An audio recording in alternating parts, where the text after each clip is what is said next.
All right, so I've been battling this for about 4 hours now. So there's an O-ring. This is a Mercedes C-Class.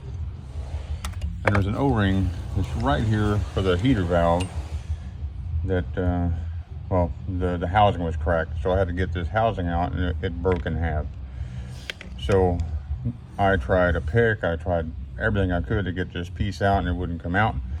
So I ended up using this. This is a snap-on slide hammer piece.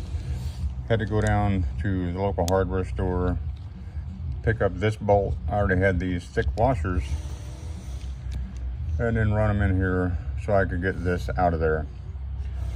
Like I said, this took about 4 hours to finally get it all put together, and this is what took it out. This little snap-on puller, screwed in, and then pulled out that way. So hopefully that'll help somebody.